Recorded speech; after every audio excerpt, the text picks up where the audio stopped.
sepeyon.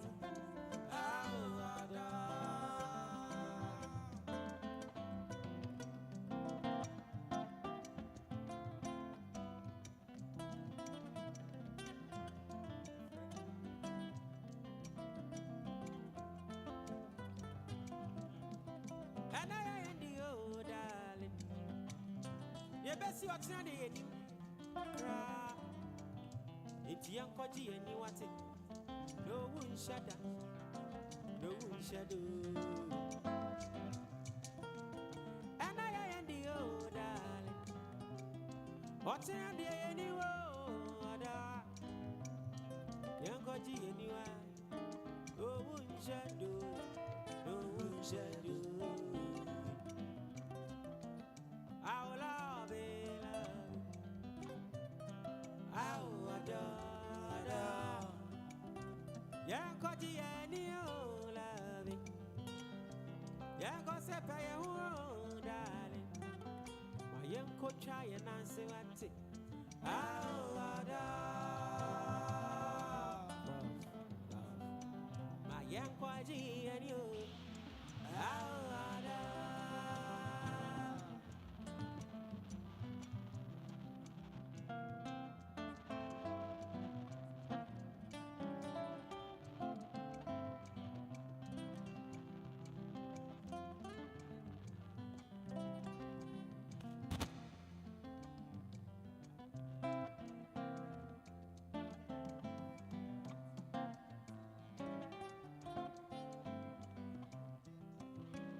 Your friend and unknown. Wamara Majinsa. Your friend and unknown. Wamara Majinsa. Your friend and unknown. Wamara Majinsa.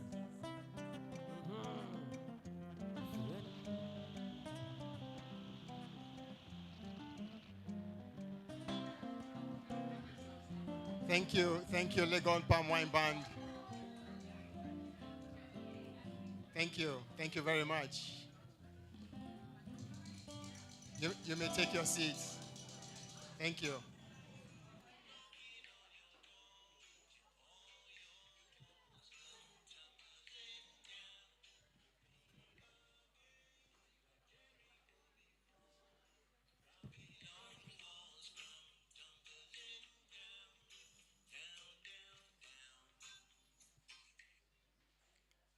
Okay, that's me.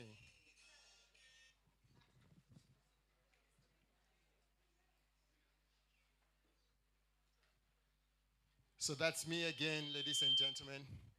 My name is Yaya Alpha Suberu, your Ochiami for tonight's event.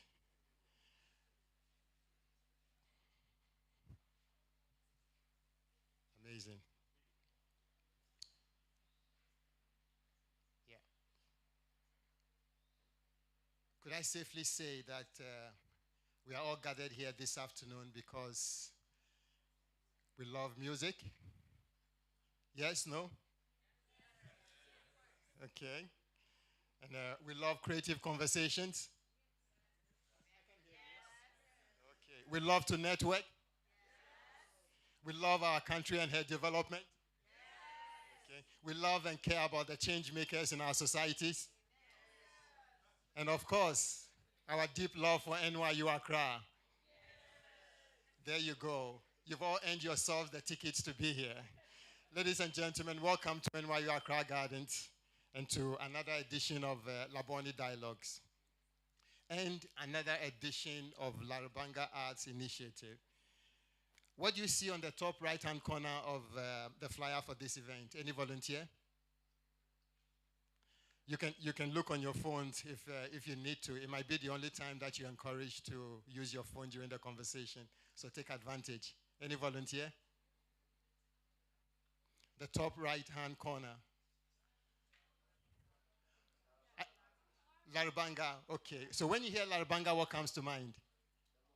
The mosque, Islam, amazing. So this initiative, it puts a spotlight on creatives from regions with Islamic influence. This will be our 4th edition of Alarbanga Arts Initiative, and the 18th edition of Labone Dialogues. If you do the math, it's about 1/5, which is very close to the representation of the Muslim population in Ghana. That's like magic. Well, Frankie, our side director, is a magician. This initiative, yes, let's hear it for him. Yeah. This initiative was started with Abubakar Adam Ibrahim, a writer from northern Nigeria, Then Aisha Haruna Atta from northern Ghana.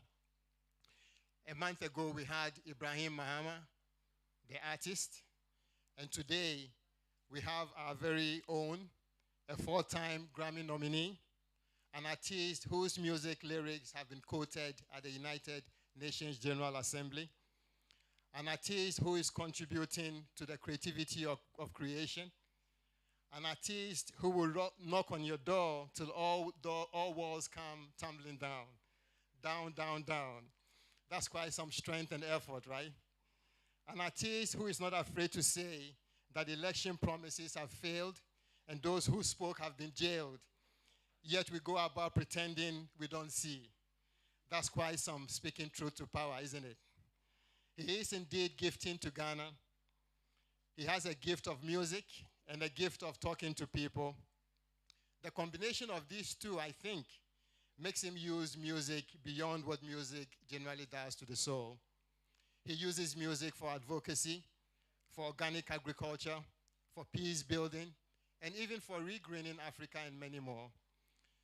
2 days ago, the president of Ghana, John Mahama, in an address to the United Nations event on reparative justice, began his speech by saying, and I quote, "Truth begins with language, with the power that words hold to shape consciousness, to shift perspective, to propel action," end of quote.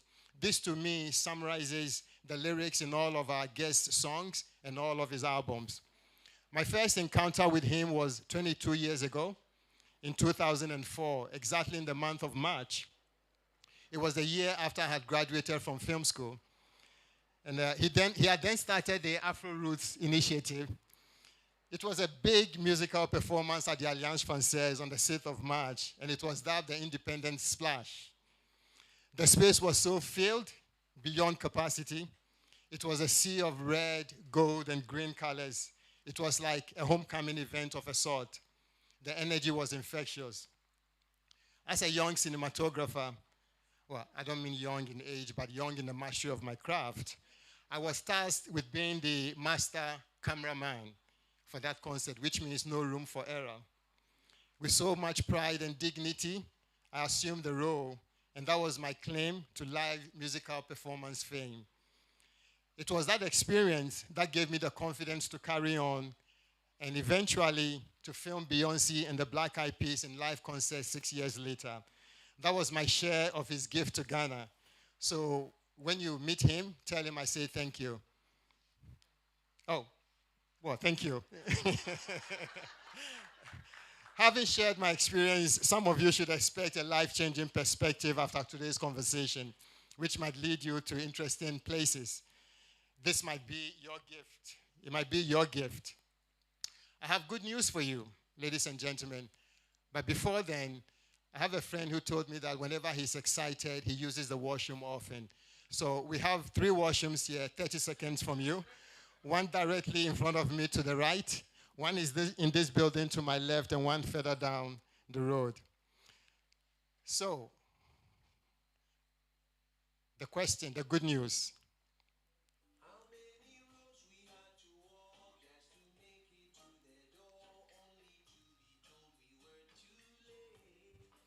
Yes, so how many roads we had to walk just to make it to the door, only to be told we are too late, we were too late. Our doors here at NYU Accra are widely opened, and you are all on time. Let's make some time to kill some time. And whilst we are at it, why should we be in a hurry when we have no worries? It all rhymes, right? And it sounds poetic. That's actually rocking the lyrics. Ladies and gentlemen, shall we all rock for our guest for this afternoon, Rocky Dawuni.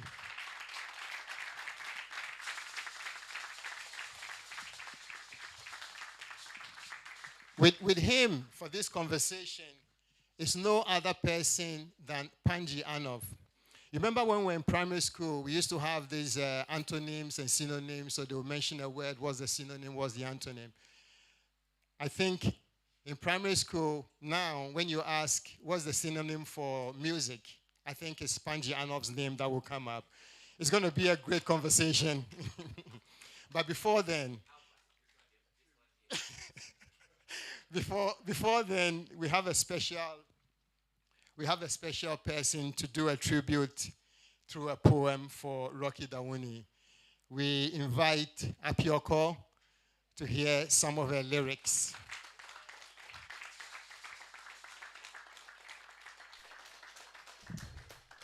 Thank you very much. Thank you.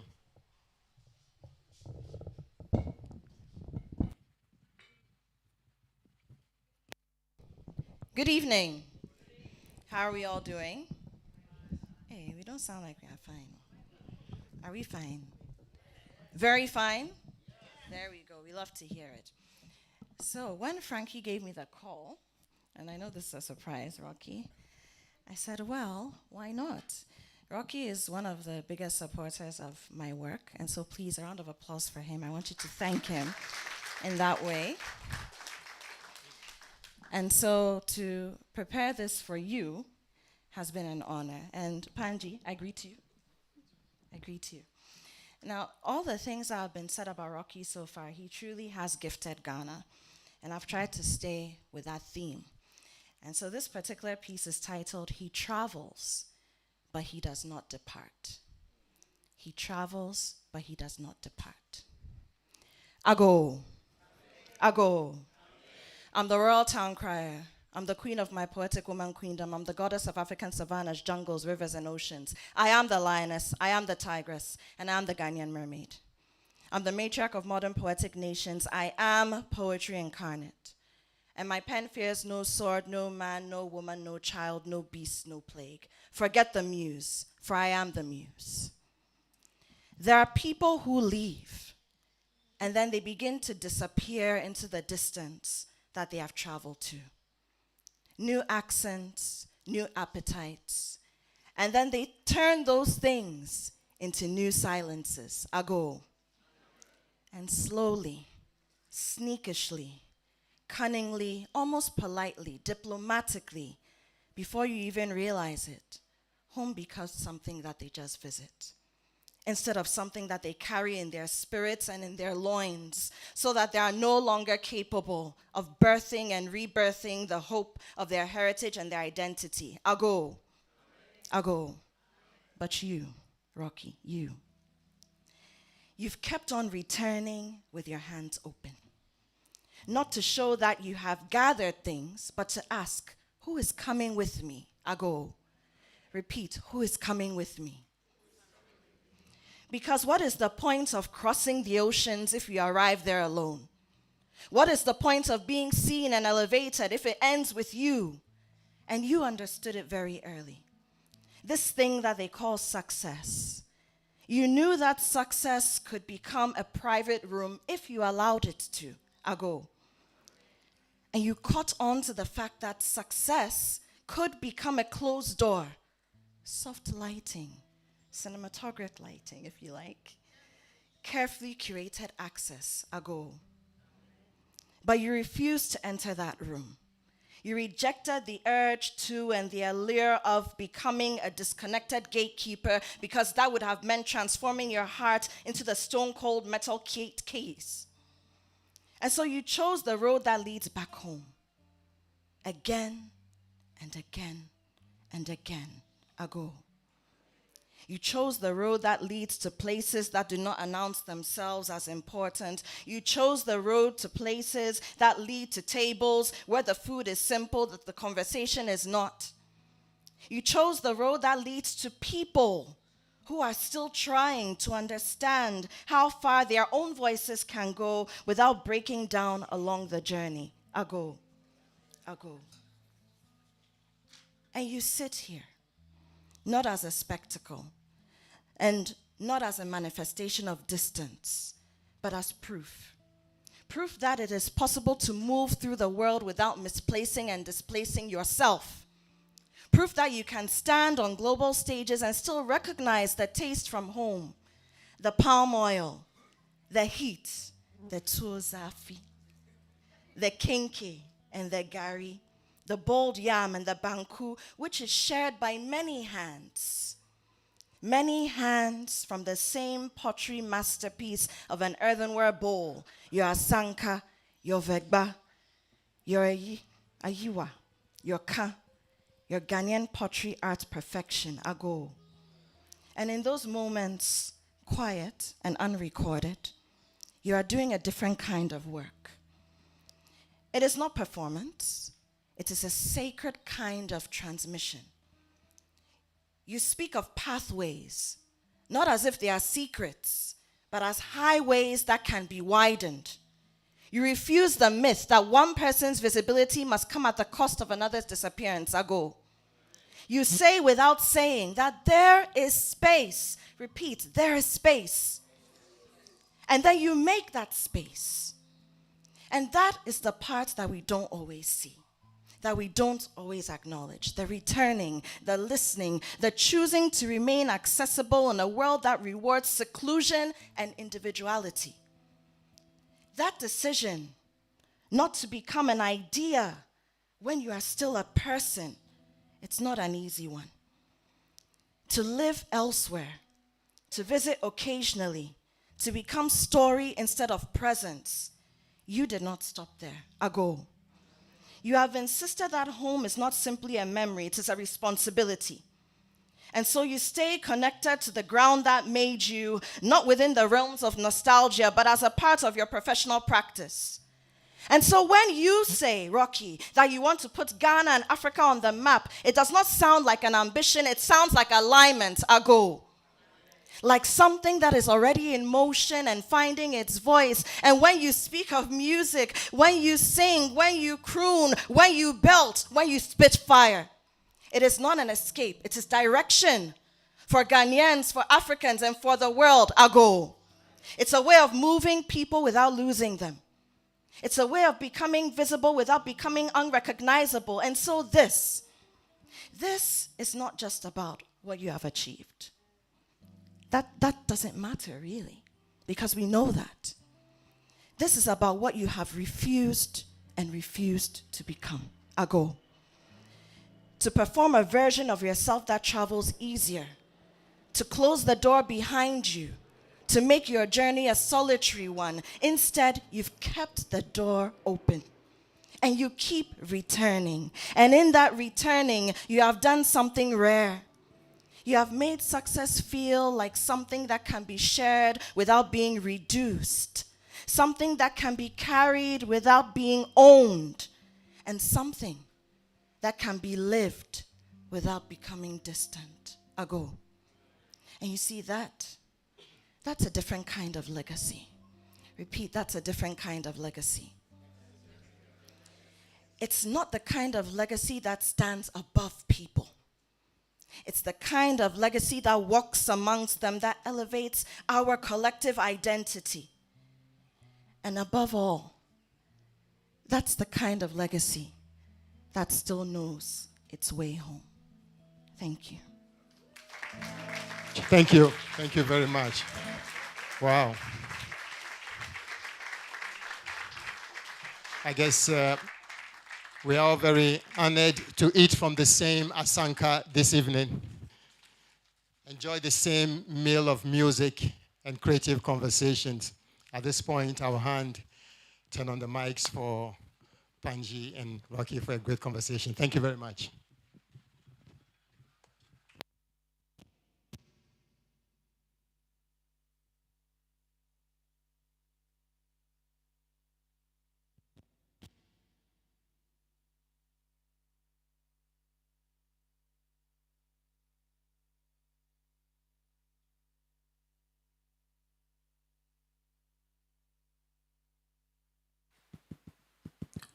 One, two.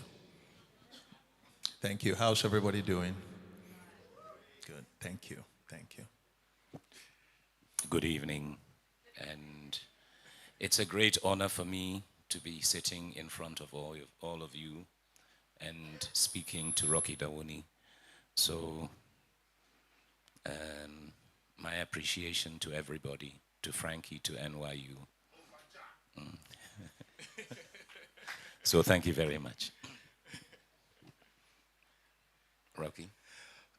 Well, first of all, I want to thank everybody gathered here, and also a great thank you to NYU for creating this space, an opportunity to have a conversation about the power of creativity, my journey, and then also our journey, because it's about how we use knowledge to amplify each other, and how we also use our experiences to also inspire each other. So for me today, being here, it's really a special opportunity to share space, to honor this country that has given so much to the world. And also as a son of this country, to also let generations know that once you believe, there's actually magic in the power of belief. There's magic, a transformative energy that is embedded in the power of belief. So I am privileged to have all of you here. I can see your faces.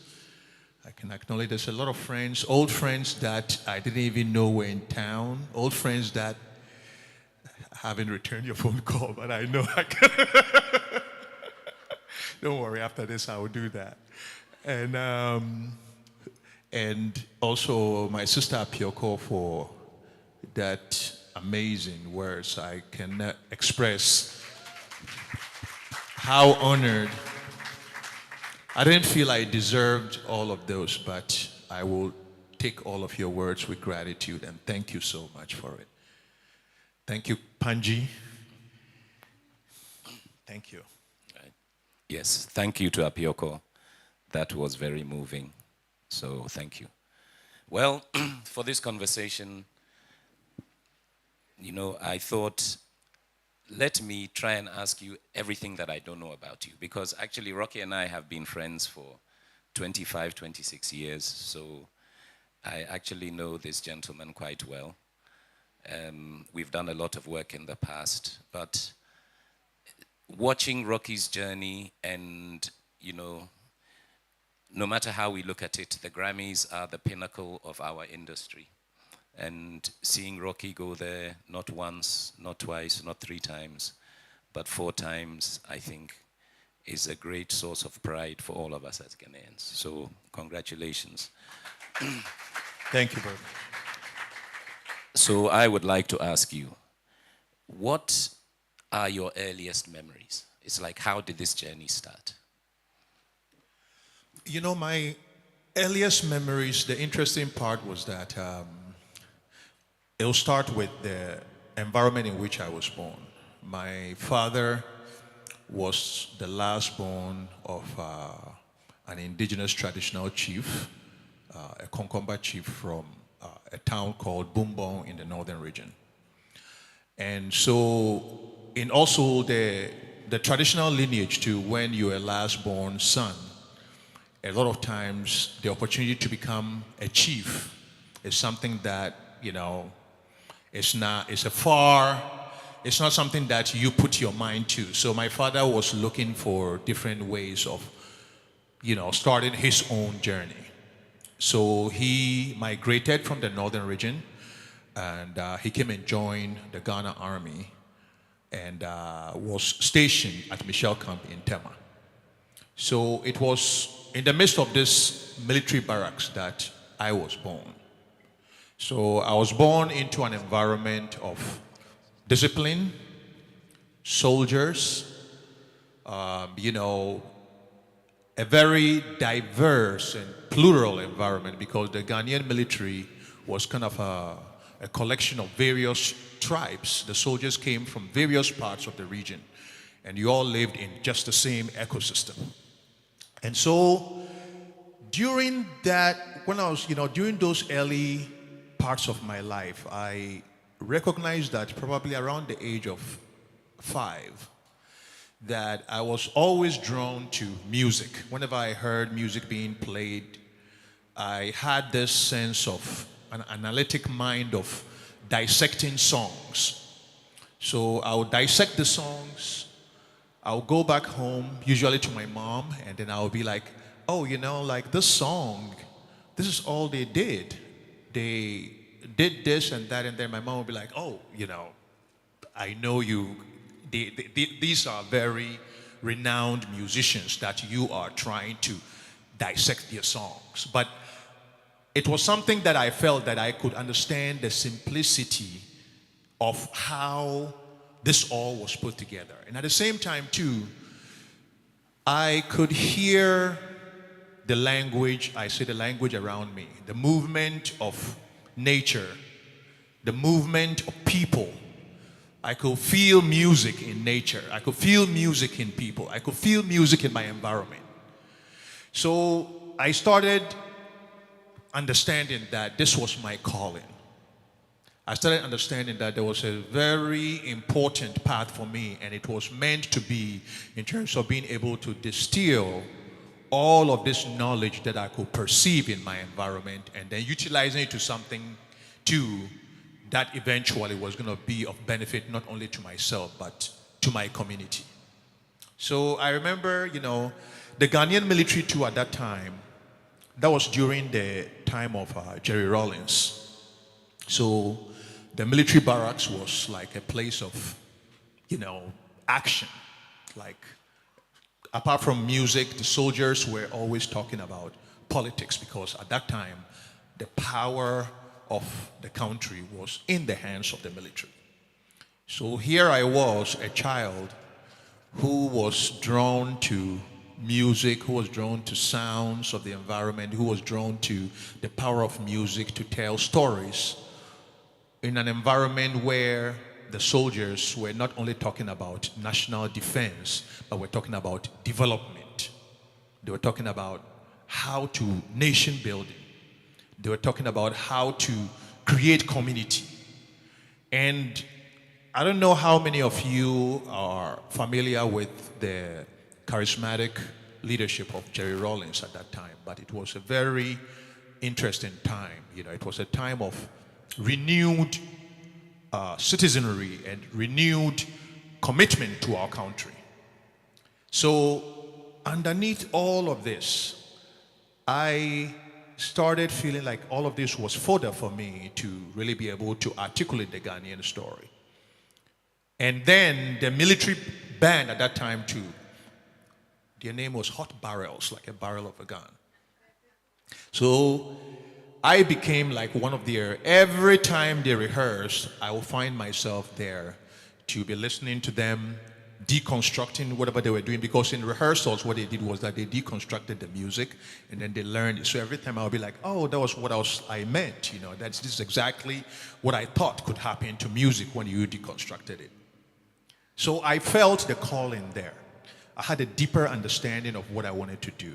And then my environment too at that time started to become a means to formulate my initial character as to what I felt was my calling to utilize my music for. So in a gist, that was really how it all began. You know, when you mentioned the Hot Barrels, it's like I had a flashback. I grew up in Burma camp. My father was also an army officer. And the band of the pay office was called the Funky Millionaires. So that was the name of... So Ghana Army in the 70s and the 80s had probably 10 or 11 bands. All the Cocoa Marketing Board had a band. All the big state institutions employed musicians, they employed artists, they employed poets. So this is throwback to what Nkrumah implemented. But it's a coincidence, right, that I used to go to Funky Millionaires rehearsals every day because I finished school at 12:30. They finished at 1:30. So there's a 1 hour window between my school and when they close for the day. And of course, during holidays. So it's these institutions within our other institutions, which open doors or open windows for us as creative people, now they no longer exist. Where are our children going to get that inspiration from? Well, I think that, what happened was that these days, for example, we were lucky, even going back then. What happened was that with the military, you are in an ecosystem. You had a military band. You could learn from the military band. You could go to their rehearsals. And your access to music at that time, too, was also through the army, because the army in Ghana had a different playlist from the rest of the country, because most of them were also going on UN peacekeeping missions. So when they went on these missions, they brought music that you couldn't find in the barracks or anywhere in the country.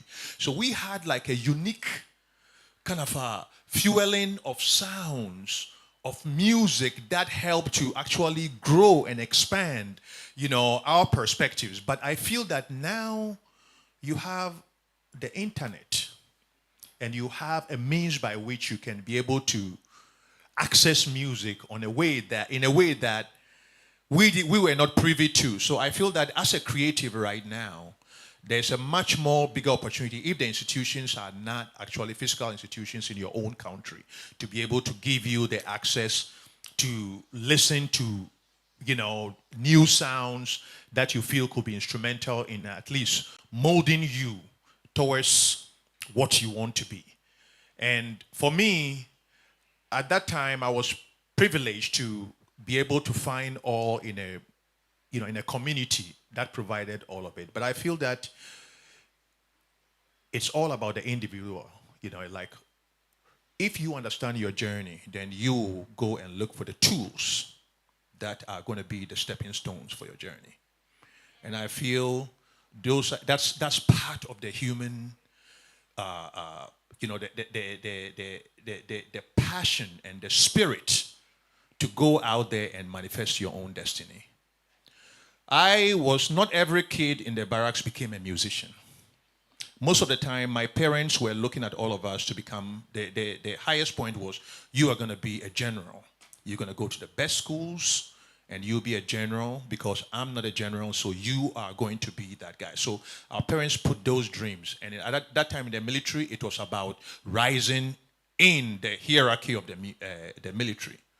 But here I wanted to be a general of something else. I felt that my pathway, so I managed to find within the barracks what aligned with my path to destiny and my connection, therefore, with the Hot Barrels guys. And it was interesting because the lead singer of the Hot Barrels, his name was Julius Mingle.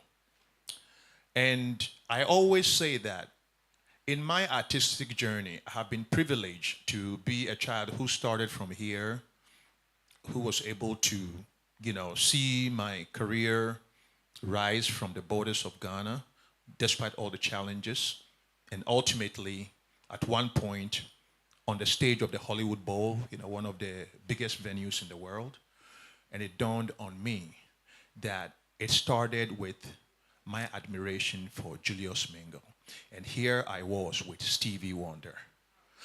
So it shows that the biggest dream starts with the biggest intention. But they might be, at that time, they might not seem like they are. But Julius Mingle has never stopped being instrumental to me, because when I saw him on stage in the barracks as a kid who wanted to be a musician, that's all I wanted to be. And I spent time, and at that time, he mentored me and all of that. And so, coming back to the question of institutions, I feel that institutions are important, but in the long run, there's no institution that can help create the ecosystem, can help activate the potentials. But in the long run, it's the conviction of the individual and how much they want to go out there and manifest whatever God-given talent they have. That is what will drive them in order to be successful. And that's what I have found in my path. Okay, so for you, what was that drive? How did okay, you are in Michelle camp, you know, how did you move out of Michelle camp to where, let's say, I first met you, which is at the trade fair? There was a show at the trade fair, right? Wait, were you there? Was it the local crisis show? Yes. You were there at that show? Yes. Okay, so I can see there's like a few local crisis people here. I can see Yofi Brew. Yofi, raise your hand. This was one of my friend, bandmate at University of Ghana. So let me go back at how this all started. So after Michelle camp, after I was like, okay, this journey, I became convinced that music was going to be my path. So there was no way that nobody was going to actually change it for me. My parents started understanding it. My dad was like, you know what? If you want to do this, just make sure that you do well in school. So from Form 1 till primary school, I went to Tamale Secondary School. In Tamale Secondary School, that's where I discovered reggae music, because reggae music was very popular in Tamale. So right from Tamale to sixth form, from sixth form, then I went to New Jabin in Koforidua.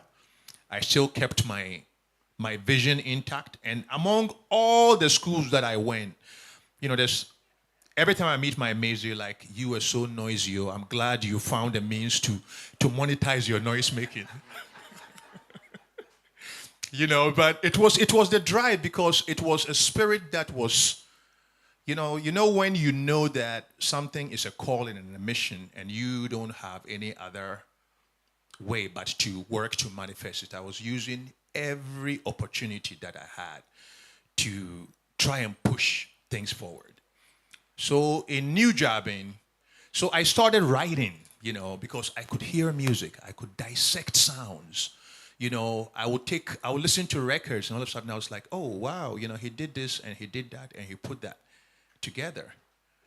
And then I remember once my dad left the army after I had finished Form 5 in Tamale Secondary School. My dad moved to Koforidua. So Koforidua became the place that we all lived.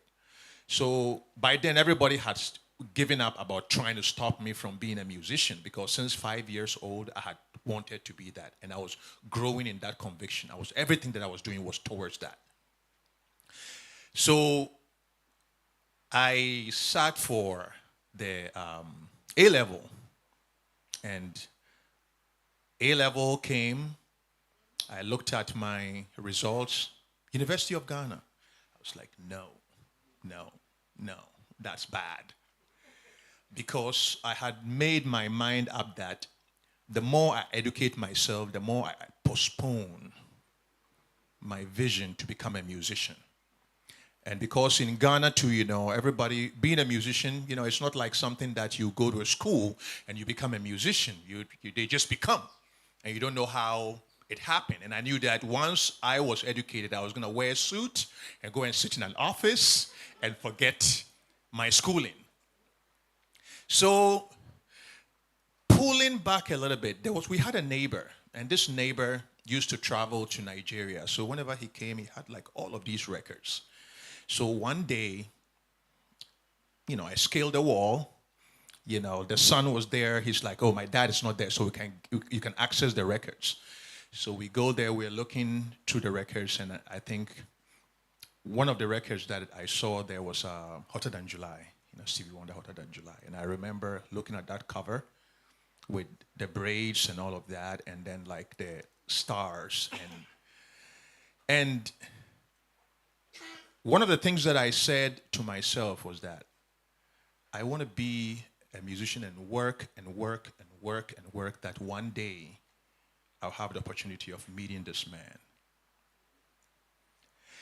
So as this was all happening, I had also started a business in Koforidua, because I recognized that my dad said, if you want to be a musician, it's not on my dime. I already gave you education, and you need to go to University of Ghana. So I knew that the family was plotting to send me to the University of Ghana so that I will eventually become what they wanted me to become. So I was like, no, I'm gonna buy my first guitar. I started a cabbage business. You know, the land that my family had, I turned all of that into like this vegetable business, started distributing to hotels there, started making money, planning my band, I was like, I was gonna buy all of this and then I'm gonna start my band. So my older brother, who was by then at Legon, he comes home and he's like, well, school has opened all of this time and you are still home, you don't want to go, but have you ever thought that all the people, your idols, your musical idols, all don't live in Koforidua? And I was like, yes. And he's like, have you met any of them here? I'm like, no. He's like, that's why you need to be in Legon. He said, imagine you be in Legon and you have access to, you like Roots and Abo, you like Nat Brew. He said, all of these guys don't live in Koforidua. They hardly come here. And if they come and play even, you won't get opportunity to see them. So, but if you come to Legon, you get the opportunity of meeting all of this. So maybe school might actually be the opportunity for you to jumpstart. The following day, business folded, bag packed. I landed in Legon. And by then, I had written my first album. And I had it. It was like a scroll that I had. I was like, when I get to Legon, the following day, I'm going to go to Accra, pound the pavement, meet every producer, talk to them, let them see what I have. And I'm like, this record that I've written, I wanted the opportunity to record this. So one of the, coming to us, you seeing us at Trade Fair. So I get to Legon, and then somebody tells me, do you know that Nat Brew's brother is also a first-year student like you? I'm like, where? So they marched me straight all the way across. I was in a Kwafo hall. I marched all across. It's like, this is the room. I went, knocked on there. He came.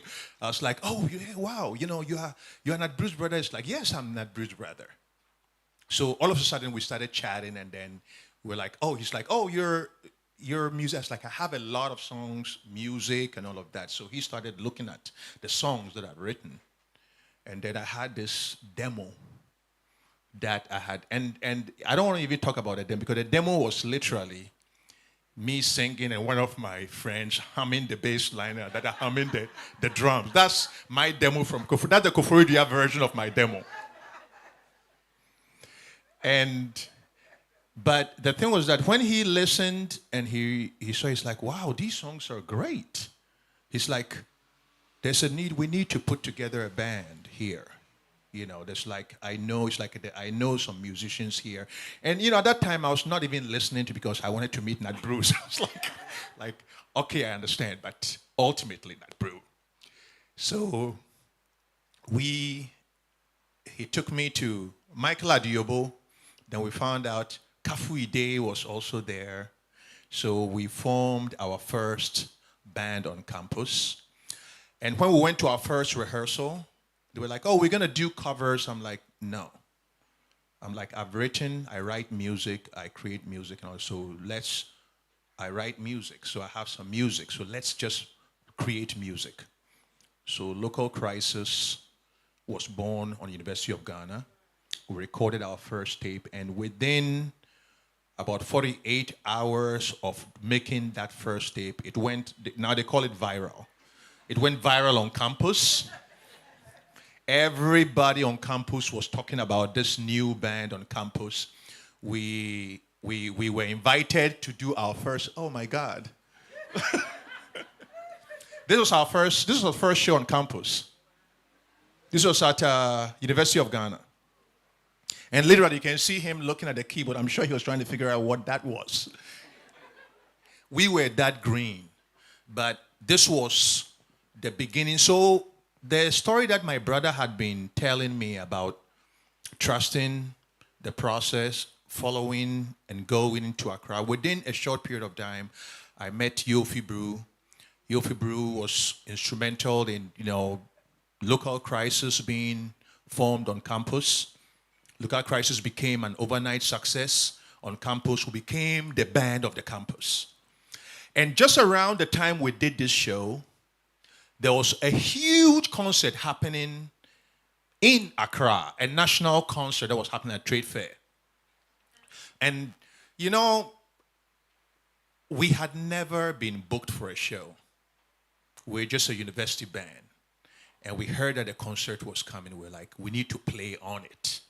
So on the day of the show, we took our instruments and everything, and we marched straight to the Trade Fair Center. And at the Trade Fair Center, when we walked in, we asked for the promoters. And then the promoter, the guy who was promoting, came out, found out that we were at the University of Ghana, and was intrigued by, the audacity to walk up the day of a show and try to be on a show. And then he promised that, he said, you know what? I'm not going to send you guys away, but what I'm going to do is that when this is done, when the last band plays, I'm going to put you on stage. And so when the headliner finished and everybody was leaving, he announced, and here's a band from University of Ghana called Local Crisis. We got on stage, and literally our drummer looked at the electronic kit, and I saw horror on his face because he'd never really seen that. And we were like, you keep the beat. We rolled into the first song, and that was history. Immediately, the first song started playing. All the people who were moving towards the entrance paused. There was a pause. And then all of a sudden, people started moving back in reverse. And by the time we got into the second and third song, the whole place was full. And I have gone on and done many concerts, but that moment and that concert, and afterwards when people swooped up and came in, students from Legon came and picked us up like our feet, and there was this huge celebration, and it really was like, for me, the turning point for me as a musician.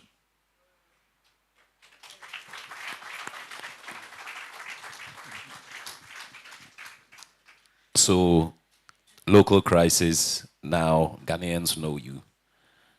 What was the next step? Because you left Ghana not too long after that, right? It wasn't... So what took you away? Why did you decide you had to leave in the midst of all this newfound local success? What happened was that after the local crisis, after that event, the following day, obviously, everybody was calling. All the big shows, my idols, there was shows that were being done on the beach, everybody wanted us on their show. At that time too, I wanted to expand my vision I felt that for me to grow as a musician too, I needed to see more and experience more. I had during the local crisis time too, I had been going to a lot of producers in Ghana, talking to them, and everybody was like, oh, we like your sound and all of that, but can you sing in some chi? Can you sing some high life? And I was like, my sound is reggae music, some high life and fusion, and I like to use English because I'm speaking with a message and universal message and all of that. So there was all of this that I was dealing with, the conversation that I was dealing with. So I was like, okay, for me to grow as an artist, I needed, first of all, to have my own means, my independent means of disseminating my music. outside all of these people that I've started talking to who were telling me the stumbling blocks. Because these were the people who made careers here. And they were all giving me this whole thing of, you have to be this in order to be that. But I was already used to doing things on my own terms. And I felt that I needed, and at that time too, I had met my wife, and she mentioned, she's like, Los Angeles is the hub of music. If you want to learn, this is the place that you need to travel and come and see what goes on there, and you can be able to expand and meet a lot of musicians. So I was studying philosophy and psychology, and I traveled to the US, first of all, just to go and check out the music scene. But immediately I got there was an opening for an internship job at a record label. I went there, they started talking to me and like, you're hired. I was like, okay. So they're like, okay, you're gonna be in charge of college promotion. So I was also intent on having my own record label. So this was an opportunity to really learn right away. So I was like, okay, I was going back to university to go and learn what? This was an opportunity to do that. So I started working with a record label. At that time, they had signed a very famous soca star called Machel Montano. Many people who live in the Caribbean know Machel is he's like the biggest soca star in the world. But I always tell him that, Machel, I helped made you. And then Machel will turn around and tell me, I helped finance your career. So we have this thing going on. So the first single, when they put Machel's single on, I started through, the label was also Delicious Vinyl. Delicious Vinyl had Tone Loc, was a rap label, but they were breaking into reggae music. So they gave me access. They're like, okay, you take care of all college radio. So I started making relationships, college radio in the US, building my own database of college radio people, creating friendships. Machel's song started trending, and called trending, but like from college radio CMJ charts and all of that. So the label were very, very happy with me then, so they started adding stuff to me. So I started my own imprint called Aquarian Records there. And after a while, after I felt like I had gathered enough money to record my first album, I came back to Ghana and recorded my record with most of my local crisis friends and bandmates. So that was how the first album, The Movement, was created. And then The Movement really was the song with many people who have followed my journey, songs like What Goes Around. And What Goes Around, because of my relationship with college radio in America, immediately I released the record in Ghana. I got back to America, took my phone, my database, did my mail outs and all of that, followed. All of a sudden, it was on college radio. Then I get a call from Atlantic Records. Atlantic Records was doing a compilation album. And they were like, we love What Goes Around and we want to license it and that is how I circumvented the gatekeeping here in order to create a system to start pushing my music. So that was what happened right after local crisis, and I positioned myself in terms of pushing my career beyond that. So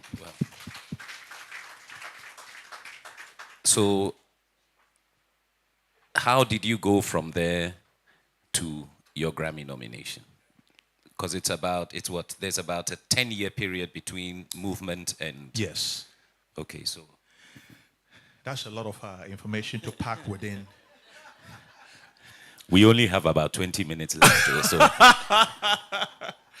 Okay, so right after the movement started charting on Ghanaian radio.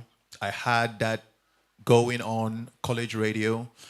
I started seeing also a trend, because first of all, I was interested in the live scene.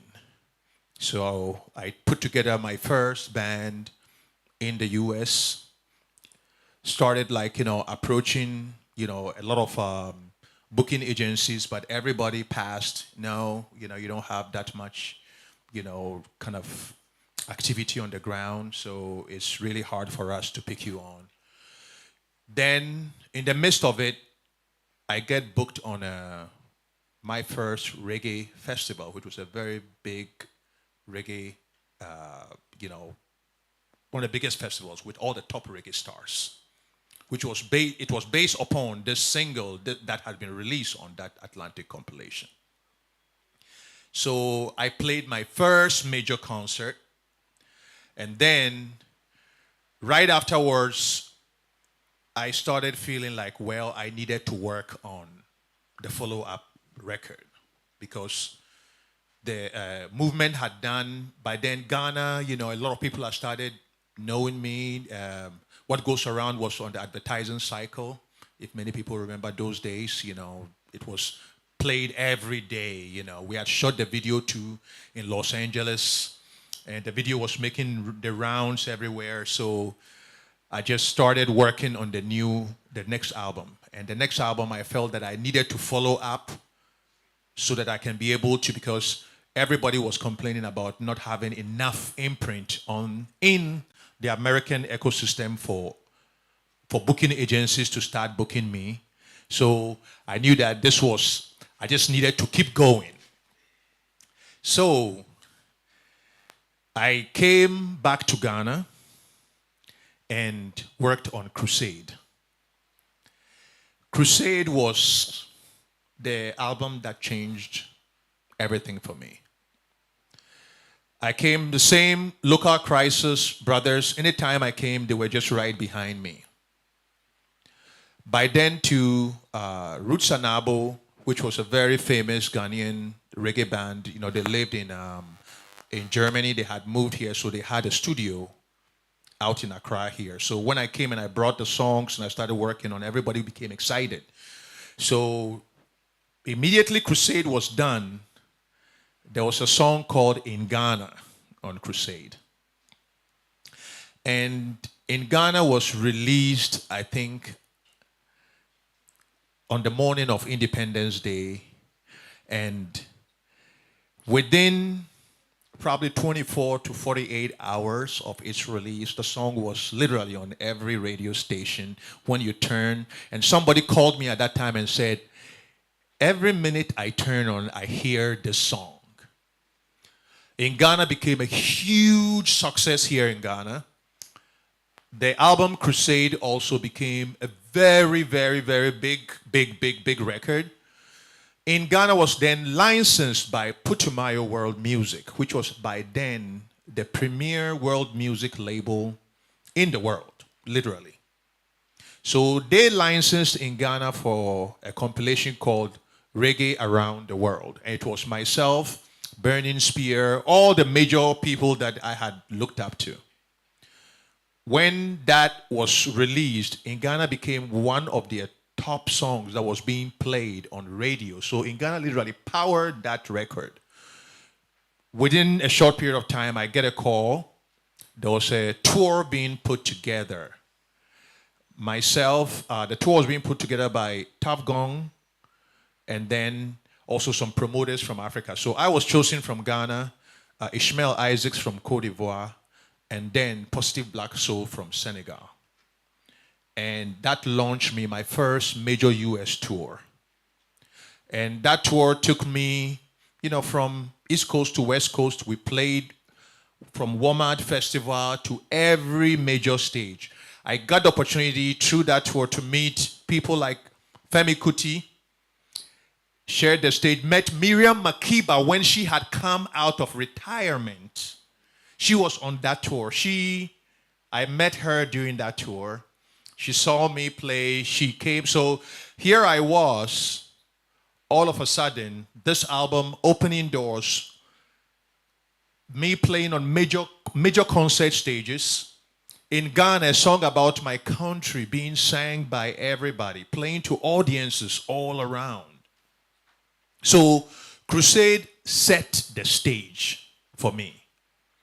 But right after Crusade, I decided that I was tired of being called a reggae artist.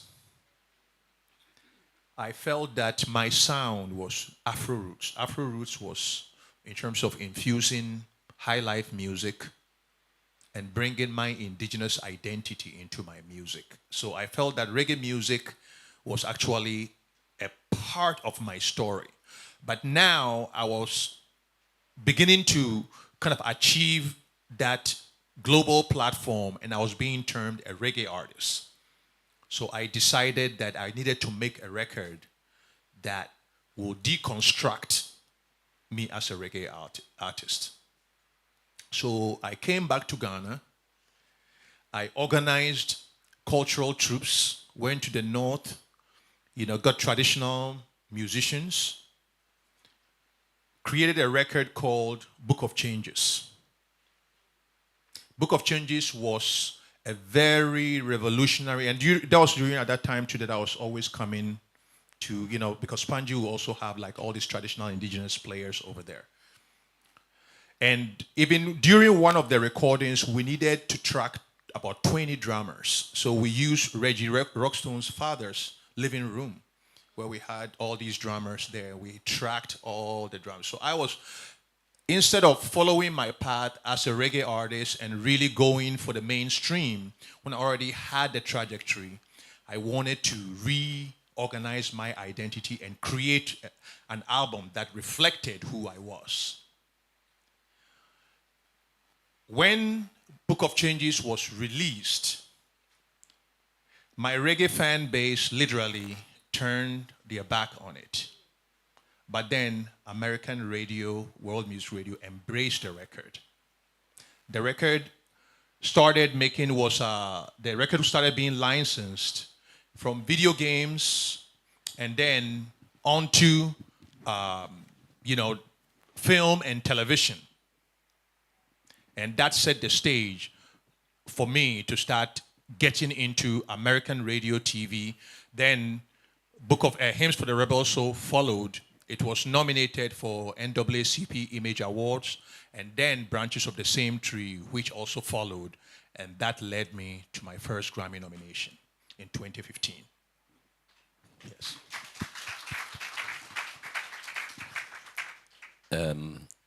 I'm very aware of time, and we've spoken about the past, but I would like you to tell us about your current project in Aburi with the foundation and where the future is for you. Well, for me, apart from my music, I've also always been interested in the power of music as a tool for social transformation. And as a continent, too, I believe that we are a people of culture. So one of the important assets of Africa, the continent, is our cultural heritage. So that has never lost sight with me. And through my music and my advocacy, I have always tried to stress the importance of preservation of our indigenous culture. And that even led me in terms of really bringing all of those elements in my music to redefine my identity at a time when everybody felt that I had a momentum and I needed to follow one sound on that momentum. So right now, there is a project that I'm working on, which is, you talked of Aburi, so you are actually pushing me to release what I'm working on at Aburi. So when Rita Marley built a studio here in Ghana, how many of you know about that studio? Okay, so several years ago, as a musician too, I've had opportunity of, connecting with the Marley family along the way, playing on events with them. I also served on the board of Marley Coffee. They've been great supporters of mine.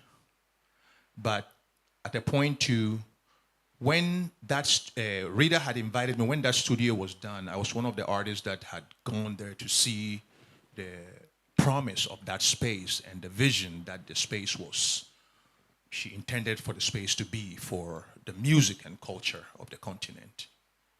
But unfortunately, as many of you may know, there was a fire that destroyed the studio and literally burned the entire enclosure to the ground.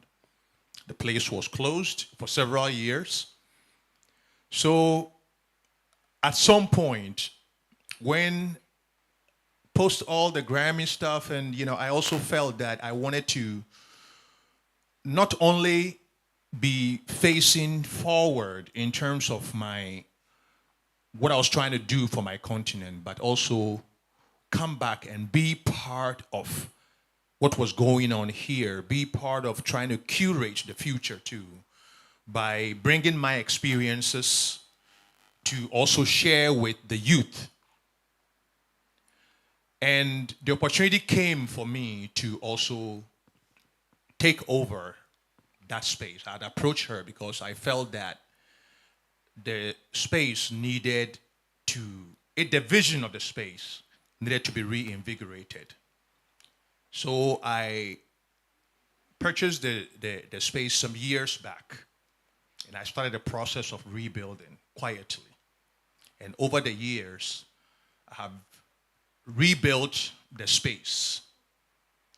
And we are just on the cusp of actually starting some of the first events. But to let you know, the purpose of the space right now is going to serve the original vision in terms of being a medium to amplify the cultural riches of our country and the continent, and also a medium to also push creativity in Ghana.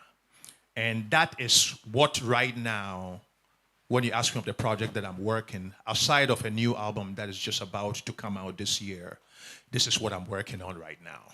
Yes.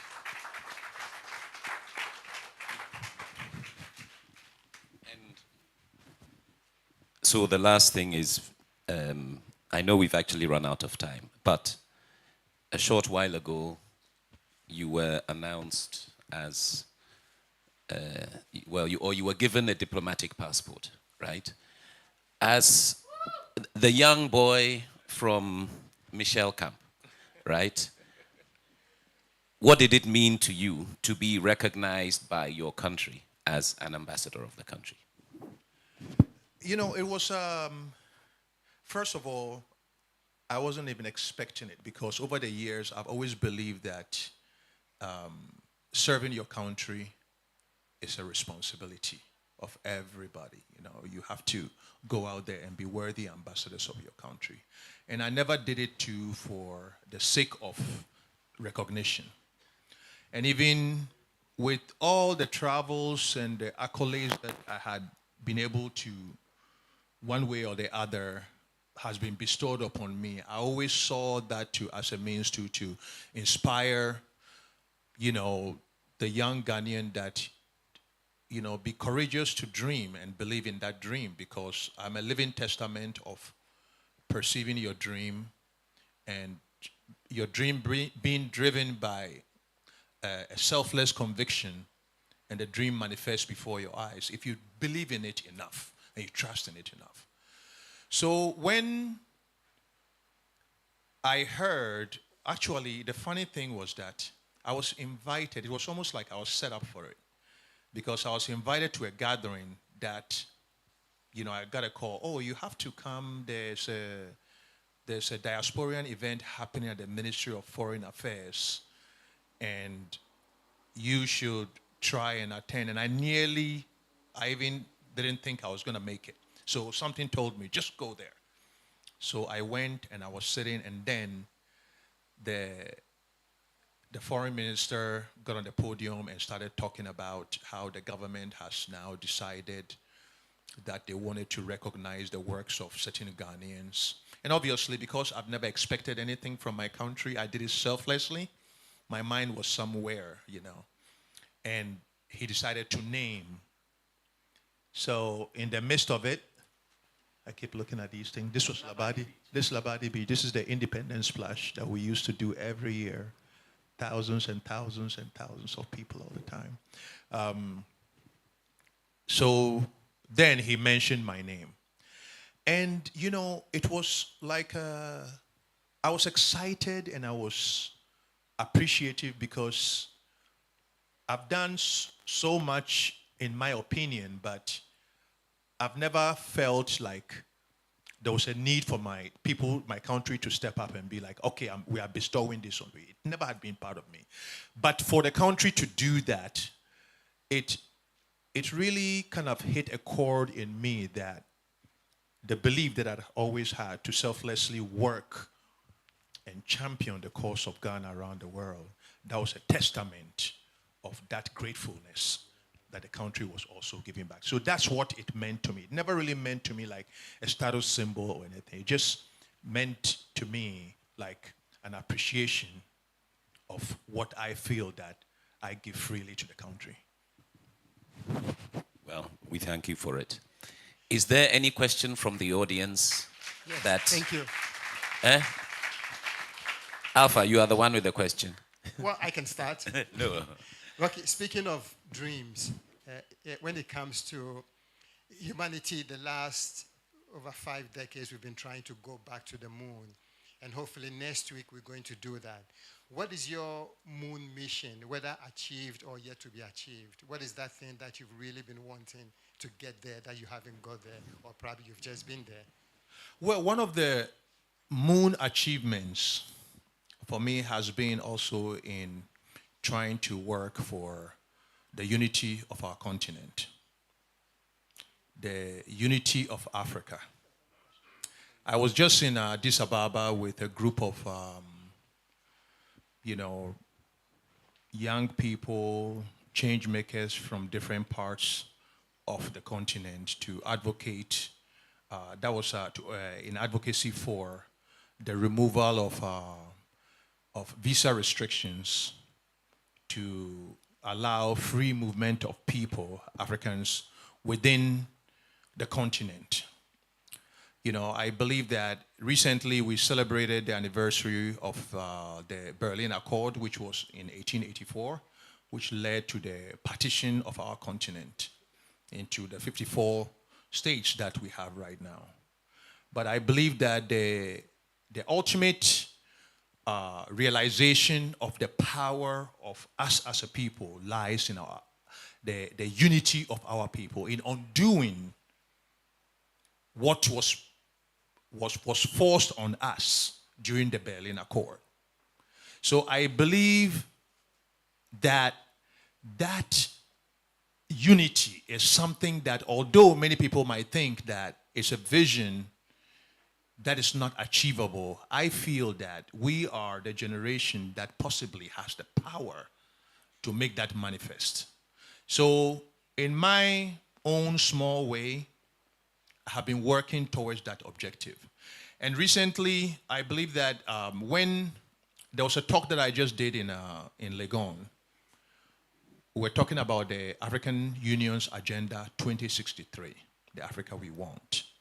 But I believe that we, as a continent, when we look at what is going on around the world right now, you know, the breakdown of the rules-based order, and also the way, even when you look at George Floyd, all the stuff that are going on, all these points that if we as a continent, and as a people, we don't start being masters of our own destiny, we set ourselves up for another stage of colonization.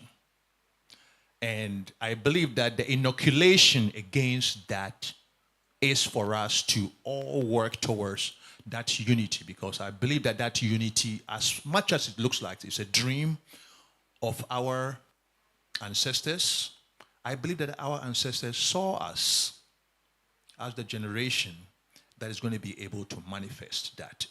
And that is why I am back here. That's why I'm building up there to inspire the youth. That's why I've been going to the African Union to go and do that. And that's why every day I talk about that, because I believe that the Africa we need is a united Africa.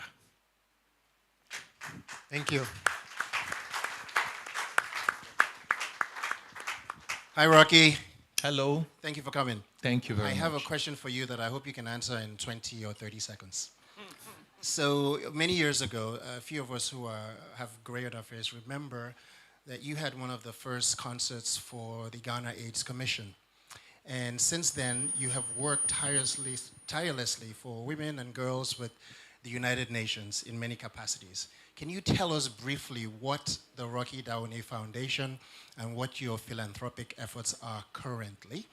And again in 30 seconds. Thank you. Well, I've always believed that we are all given our voices to become instruments of change, not only ourselves, but also our community. When you change, when you become an instrument of change, you become a transformative tool for the world. And the only tangible, the tangible aspect of my music is to be able to distill that platform and that spotlight into focusing on social issues. So that has always driven my sense of responsibility to my community. And then I also recognize that some things that I don't have the power to do, I have to use institutions that align with my purpose. And that also led me to United Nations, where I became an ambassador for various causes. For even the first, even United Global, the first $7 million donation that was given for AIDS medication in this country was actually, I was the one who came here to give that to Ghana AIDS Commission through advocacy that I've been doing. And since, I also serve with Product Red, bonus organization in terms, because I felt that we have to be our brother's keeper, and being your brother's keeper does not mean that, you just do it only for your family. But your family is your family of humanity.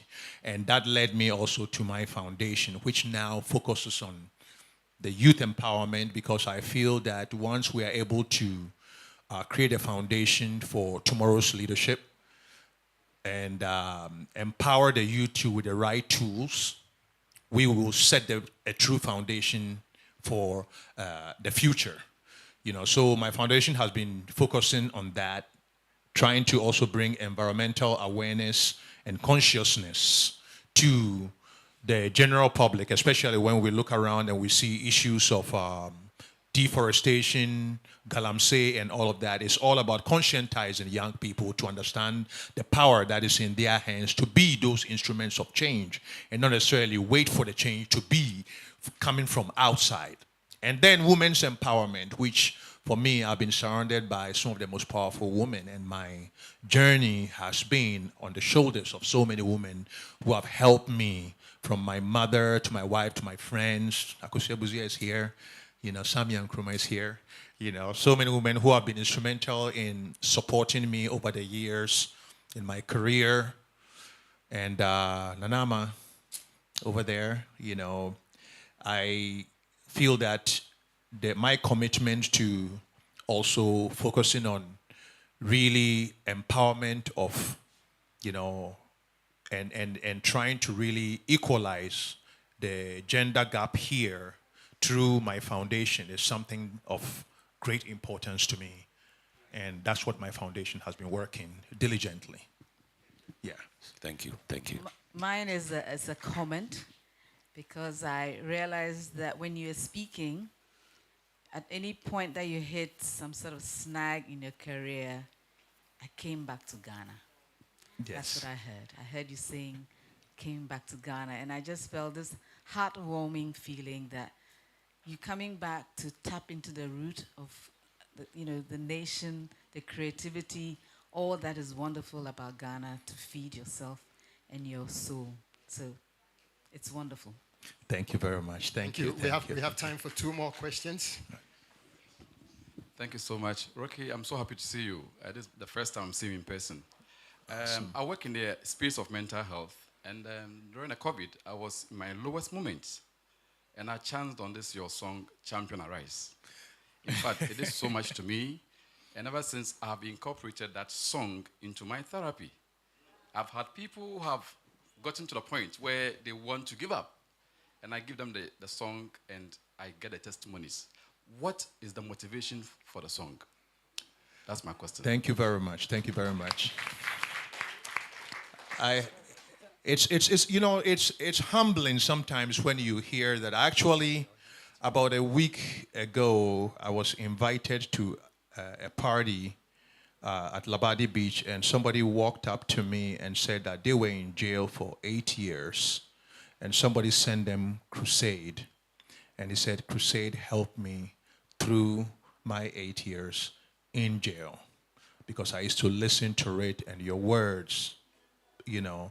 But, you know, I feel that, you know, we are instruments of the divine, all of us, you know, and when you open yourself, you know, music is also a language that is not only understood from what you hear. You know, music has a means to address us in the deepest nature of who we are. So if you, as the musician or the artist who's crafting this, always open yourself to become an instrument of a higher idea, I feel that you tap into certain elements that make the words that you write have a bigger resonance than you, the one writing it. And I've always believed in that. Before, I write based on inspiration. So a lot of times the inspiration, I believe, is God, you know, because I believe deeply in God, and I am a man of faith, and I believe that my music was not necessarily given to me as a tool for just to uphold my ego, but also a tool for healing. So the words in my music, when I write them, they are a deep reflection of the divinity that I try to find within myself, and the divinity that I feel that once it's on paper and is captured to word and emotion and spirit to others too, it can help others to deal with that same, if they're going through any kind of emotion, it helps them also connect to their divinity. And that's how I see my music and my mission. And I always say that, you know what? The music is for me a calling. And I am glad that I always answer that calling. And I'm glad that it played a great role in helping you to navigate the challenges too that you did. Champion Arise, that's what it's all about. Yes. Good evening, sir. My name is Madison Starawusu. I saw you perform in December at the African Festival. You were my favorite performer of the night. My question is, if you had to do it all again now, I imagine your approach would be different. How different would it be? I think that it will be the same, because I believe that it was never the construct, it was my determination and conviction. That was what cut through. So I think no matter when this happened, I mean, now possibly I will have a bigger tool of the internet and navigate some of the initial things that I needed to do, like travel outside in order for me to go on tour and play, you know. I remember when I played in Greenland, I was the first reggae artist to play in Greenland. And I always make a joke that I had my Beatles moment in Greenland, because I've never seen people scream at the airport and rush at the airport when I landed there. And it was all the indigenous people, the Inuits, the indigenous people who had kind of gravitated towards my music. And it just shows, it really shows the power of, like if you create something that you wholesomely immerse yourself and your nature in, I think it acquires a certain transcendence. And I believe that if I was doing it today, I would still approach it that way.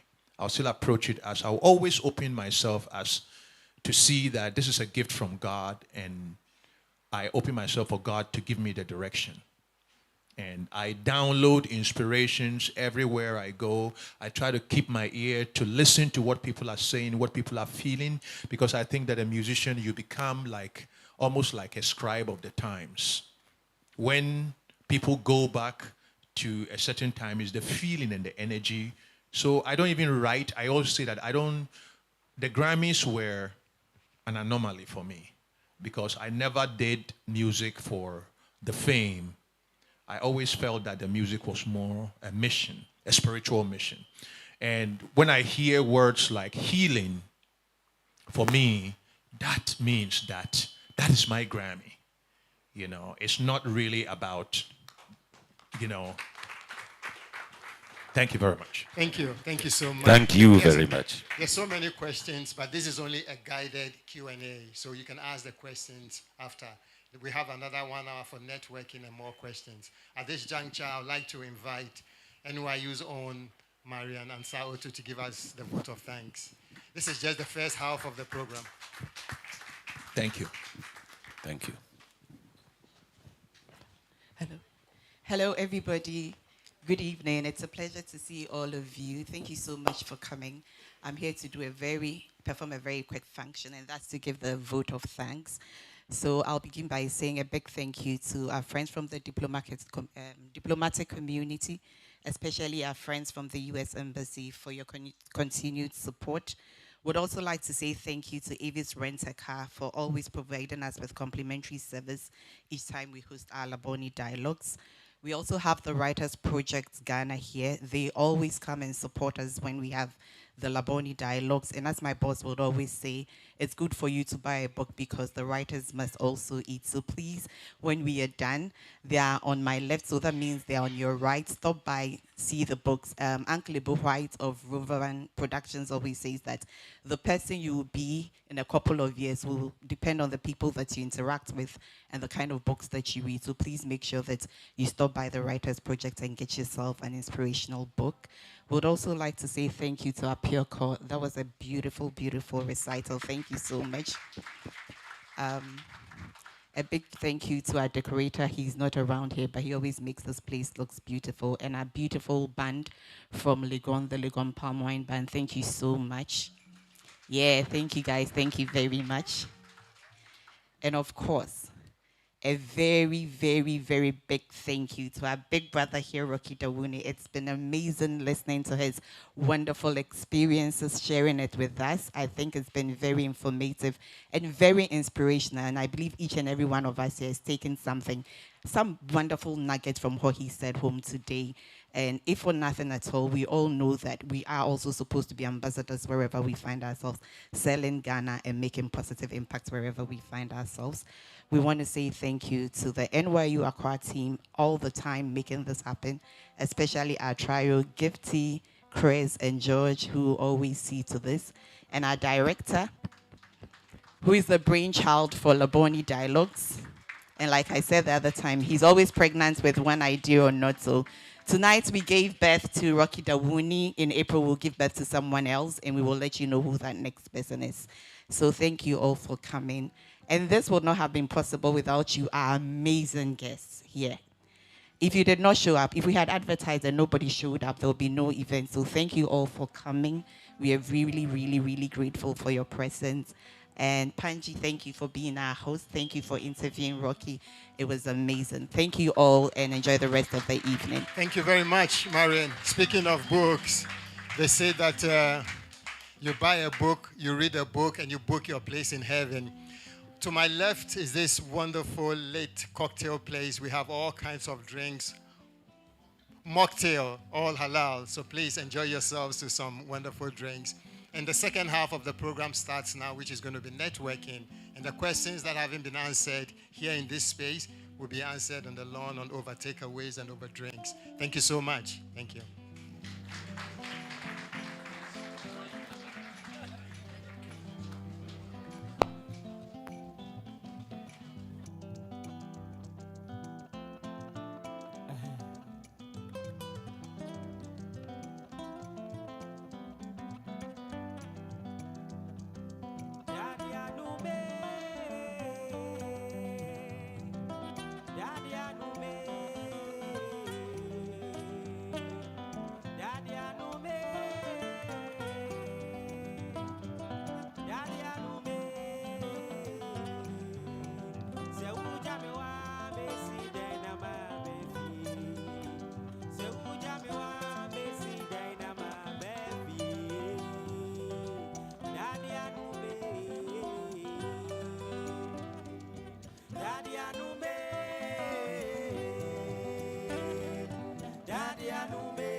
Daddy Anume,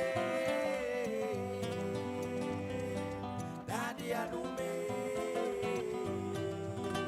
Se uja me wa besi daina ma befi. Se uja me wa besi daina ma befi. Daddy Anume.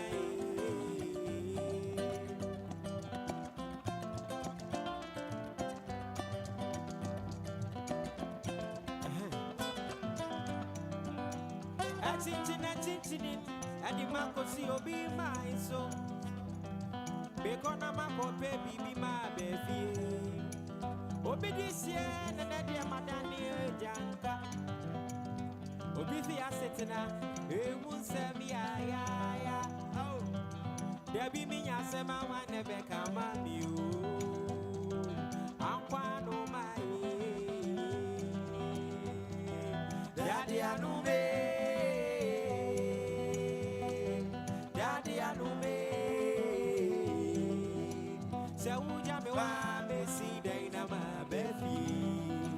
Se uja me wa mesi daina ma befi.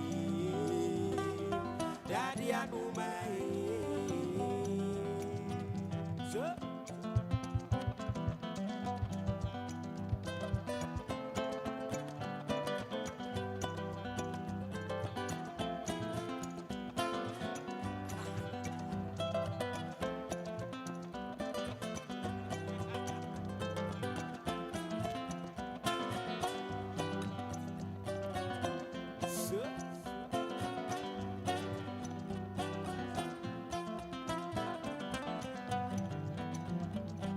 Daddy Anume, Daddy Anume. Se uja me wa besi daina ma befi. Se uja me wa besi daina ma befi. Daddy Anume.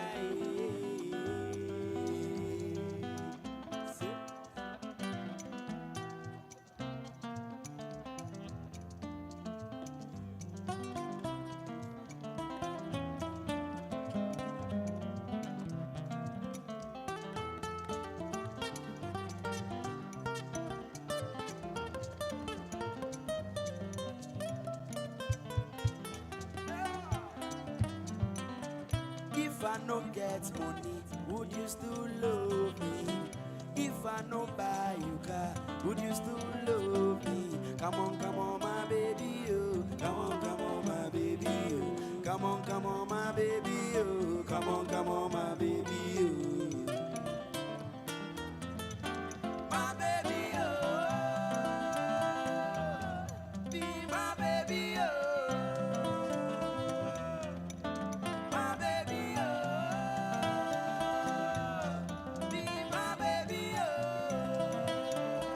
So if I no get money, would you still love me?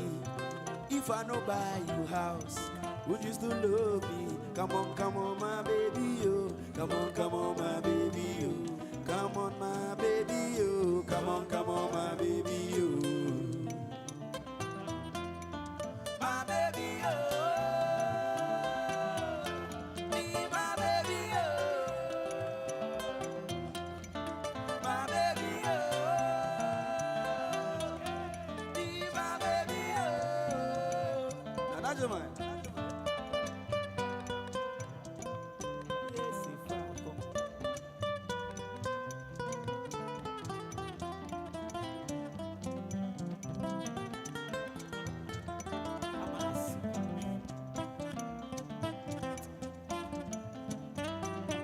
I say, if I no buy you house, would you still love me? If I no buy you car, oh better me na. Come on, my baby, oh. Come on, my baby, oh.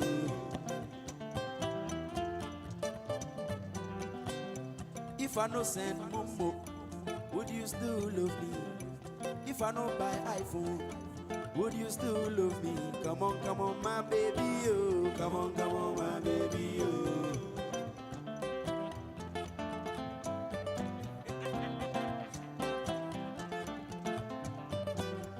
If I no give you chop money, would you still love me? No. I no buy you dress, would you still love me? Come on, my baby, oh. Come on, my baby, oh. Come on, my baby, oh. Come on, my baby, oh. My baby, oh. Be my baby, oh. My baby, oh. Be my baby, oh. My baby, oh. Be my baby, oh.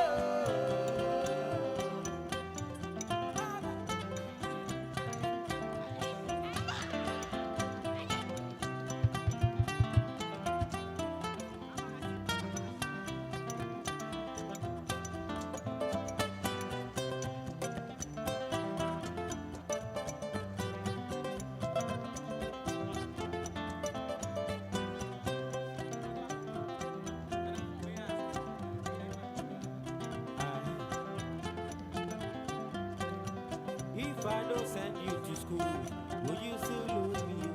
If I don't cook for you, will you still love me? Yeah, will you still love me? So come on, my baby, oh. Come on, my baby, oh. Come on, my baby, oh. Come on, my baby, oh. My baby, oh. My baby, oh.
Sí.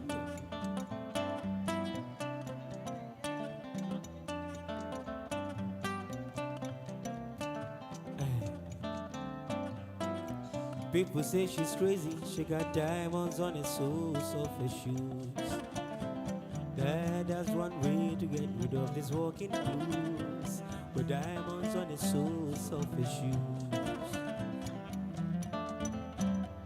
But she was physically forgotten, and then she slipped into my pocket with my car keys. She says you take me for granted because I'm pleasing you, carrying diamonds on the soles of her shoes. And now she say, ooh,